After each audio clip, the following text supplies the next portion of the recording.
So hello, everybody. My name is Elena Gonzalez, and I'm with the Crisis Counseling Program, which is affiliated with Hill Country MHDD.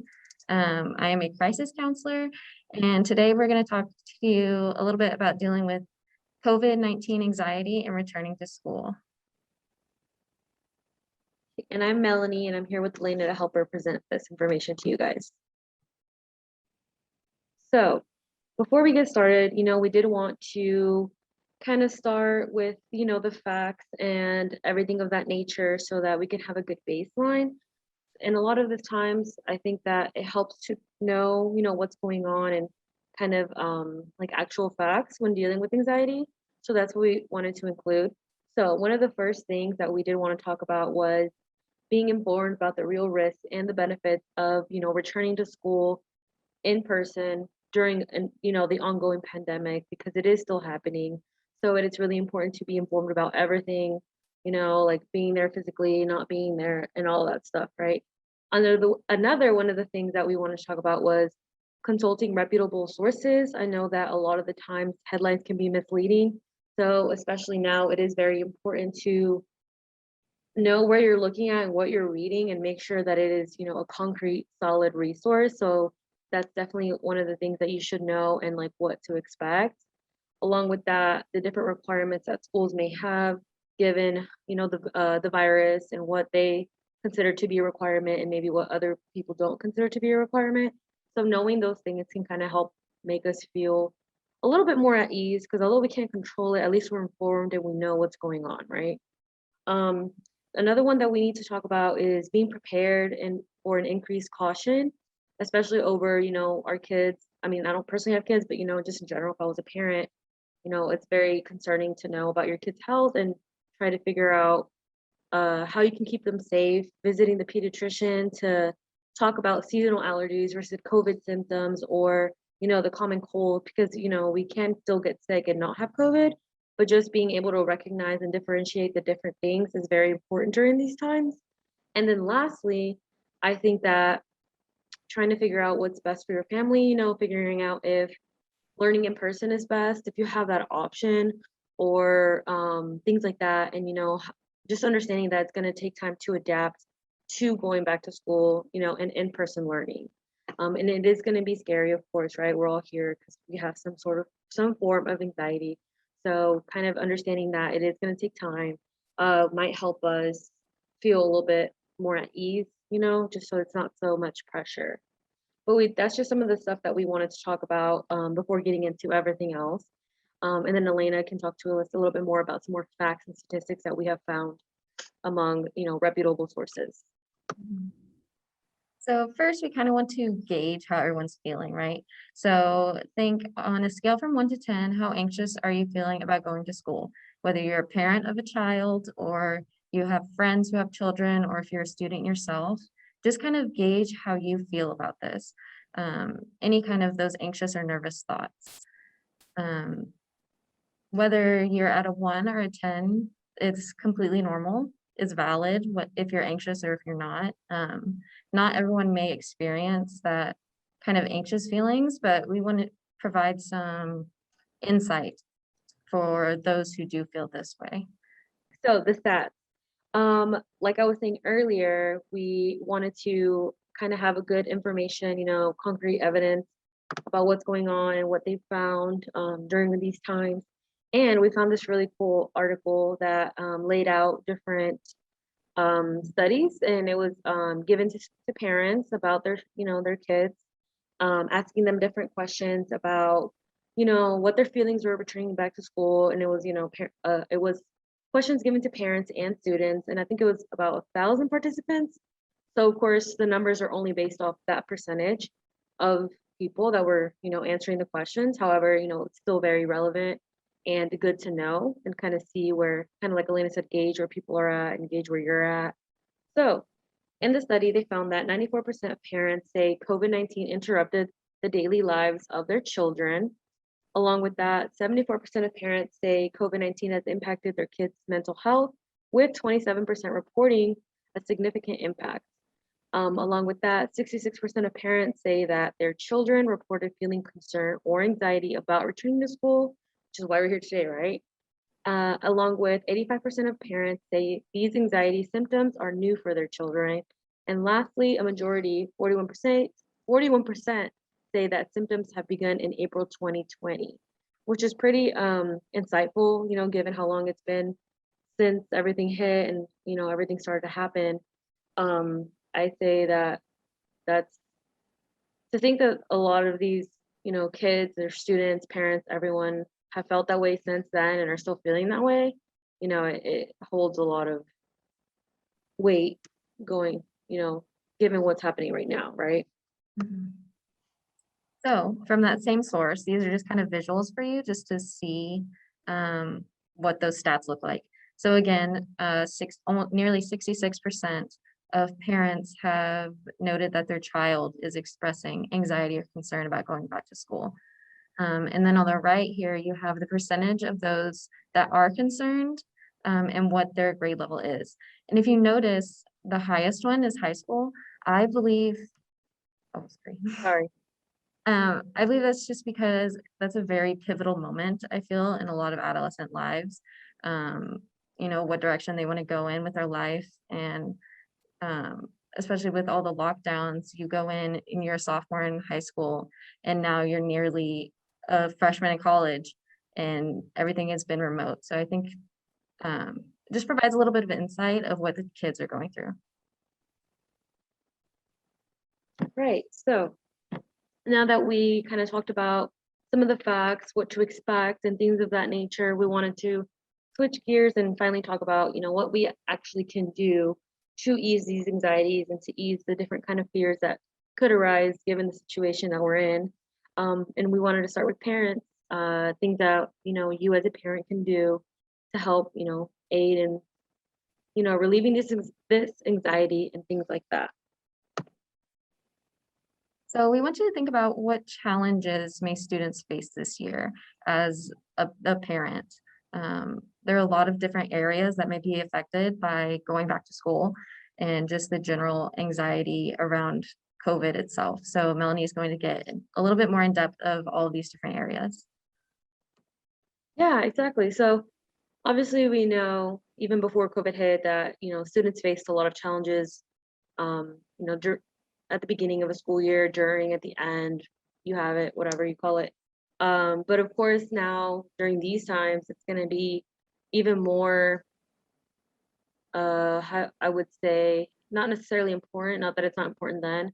It's just more pivotal, I would say, given the times that these things may arise. So we wanted to give you a list of, what challenges they could be facing, right? So whether it be rusty social skills because they've gone over a year without interacting with or socializing with their peers, with their friends, maybe even family. So I think that going back, even thinking about just interacting with other people, it's going to be scary for a lot of students, right? So that's one of the biggest challenges I think that they're going to face, and trying to get them to adapt back to being social, creatures like we are, it's going to be difficult. Um, Along with that, maybe a fear of failure, not knowing what's going to happen, right? Like, I think that that's pretty scary, like when I think about it. So I can't imagine what students are feeling. Friendships breaking down could be another one. Like students have gone so long without interacting with a lot of peers that maybe when they come back, they find that, their person that they thought their friend maybe isn't their friend anymore, right? So that's a really big one too. Anxiety about about your health, about the future, like Elena mentioned, those high school numbers were pretty high, and that's a pivotal moment in in the student's life, high school, especially as a senior, and maybe thinking about college, like what's going to happen, like is there even a point going to college because of COVID? What should I do with my life? Just everything that was already in place, just tacking on a pandemic. It's like, it's pretty scary. So that's something that one of the other challenges that they might face, along with grief. A lot of people have lost loved ones throughout this time. So the thought of going back to school and like having all this be a reminder in a way is pretty daunting, right? So it's something to worry about, along with racism, bullying, and peer pressure. just kind of the things that would probably already be a challenge, it's like a challenge plus 10 more, right? Like 10 times more magnitude. So I think that understanding that these are the things that they're going to face and kind of maybe taking, the initiative to learn about it, or not necessarily learn about it, but kind of adapt to it or try to find skills that could help ease them, would help a lot. So we kind of saw all the different areas that might be affected in a student's life. So how can you tell that your child may be experiencing anxiety about returning to school? I wanted to preface this by saying not every child is the same. Not everyone is going to exhibit all of these kind of behaviors. It's just kind of a good guideline to see what your child is feeling like. So we have kind of physical headaches, upset stomach, or complaints about just feeling bad, or frequent trips to the school nurse during the school day without like a clear sign of actually being hurt or actually feeling bad. Just kind of going to a safe place that they might feel is safe for them. Repeated worries about bad things that could happen. It's kind of those things of, oh, this could go wrong, this could be bad, I could catch COVID. Those kind of thoughts could be a sign that they are anxious. Uh, Tantrums, having anger outbursts, or refusing to go to school. Those are all things as well. And then again, panic attacks, which may seem to be coming out of the blue. Um, Anxiety that seems to be more intense or longer lasting than the usual for a normal child's age. So again, these is kind of a guideline. They may exhibit one of these, they may exhibit all of these, or they may exhibit none of these. It's just a good indication they might be having negative feelings. Right, exactly. So now that we kind of have a little bit of a baseline, some signs that we could look out for, warning signs, like things like that, we can get into the actual tips of what will help you during these times, right? And as you can see on the screen, there are a number of tips. So I won't read all of them, but some of the main ones that I want to talk about is validating your child's feelings of anxiety. I think that if I had to pick one, it would be this, because just a simple validation for a child could go such a long way.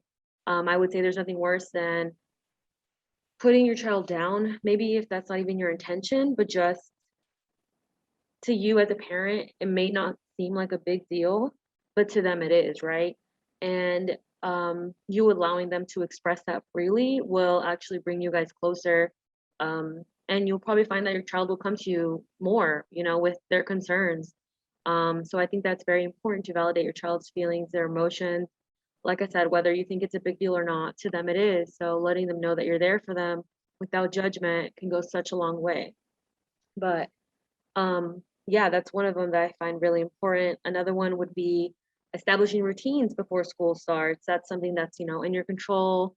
And I would like to say a lot of these are things that are in your control and can help you gain a sense of control, right, back in your life. So prepping your children for the upcoming transition, observing their behaviors, taking them to the pediatrician, kind of like I mentioned earlier, and asking them about, the difference between allergies and like COVID symptoms or seasonal allergies, things of that nature. Especially practicing separating if your child is experiencing some separation anxiety, because I felt like maybe even younger school age children were possibly getting used to going to school and, being separated from their parent. And then COVID hit and it's like, oh my gosh, I'm with my parent every day, all day, right? So having to abruptly go back to school will probably be hard for them. So maybe practicing going away for a weekend, or not even a weekend, like a day or something, to see how they react before the school year starts can really help aid in all of that conflict, right? That the child is going to have, and the overwhelming feelings.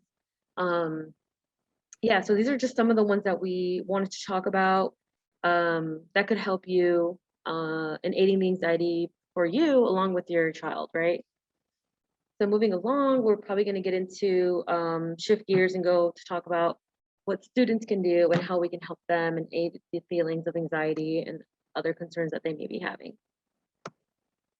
Yeah, so to go from talking from addressing the parents, and now we're going to address students and their fears directly. Yeah, so we wanted to start that conversation with, the basics. What is anxiety? What does it look like? Where does it come from? What can I do about it? All those questions we are going to answer so that we can all get a good understanding.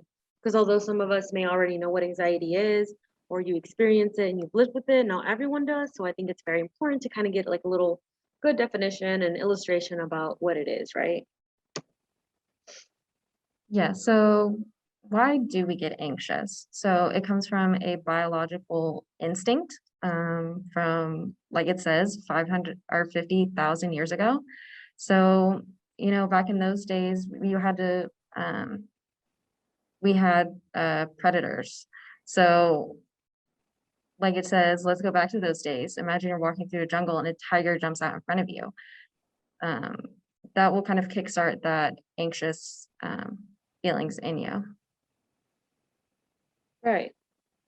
So the next step would be kind of like Elena just said, that's your first initial, like, what does it say? Your life is in danger, so you need to run, right? So two, what happens when you get anxious? When we see something scary, we tell our brain something frightening is about to happen, right? So then your brain gives your body instructions to leave. It's like fight or flight, right? It's activated during times that you feel fear, right?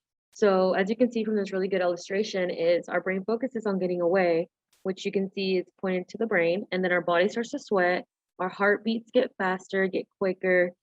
Some of us might experience some butterfly sensations in our stomach or feel nauseous. Some of us might even throw up. So that's a good way to kind of gauge where your anxiety is. Like I personally, I get really nauseous, so that's how I know I'm like, okay, my anxiety is going through the roof right now, because although it is common to be overwhelmed or concerned, when you reach a certain level of anxiety that your body's it's physically showing it, that's when it's definitely a time to check in with yourself and be like, okay, what's going on? What can I do right now to help me feel a little bit more not in such distress, right? So the next step in what anxiety is. So all these bodily changes, it's telling you that you're like anxious, that you're getting nervous, right? So these are extremely useful for when you're in danger, when you need that fight or flight response.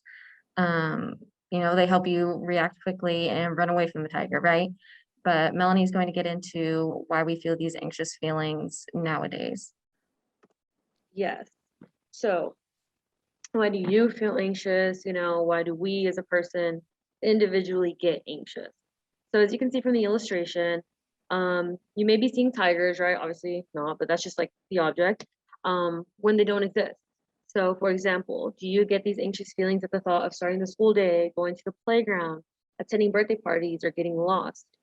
A lot of anything could trigger, you feeling anxious. However, when you get these feelings, you may want to try and stay away from that place that makes you feel like this because you believe something scary it's going to happen, right? Although we can't really stay away from school, it makes us nervous, but that's not what we're getting at. Elena will talk a little bit more in depth about the next step, but it is important to know that that's what we feel, right? Like we want to stay away from that, the thing that makes us scared, right? Yeah, so do you feel anxious at night? A lot of times, when you are winding down to go to sleep, that's when you have the most time to think about your day and think about all the worries that you may be having. It's extremely common for children with anxiety to have nightmares. So that nighttime routine that you might be going through, that's a good place where those anxious thoughts may come up.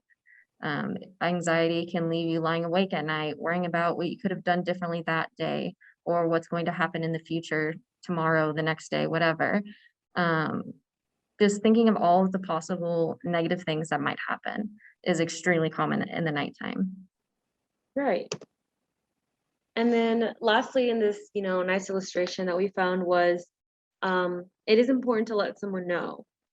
Like I mentioned, when we finally get to that place of being able to realize or recognize that we are anxious, because it is a little bit easier for adults to recognize that than it is for a child, because a child doesn't have the emotional maturity to understand what feelings are arising, right?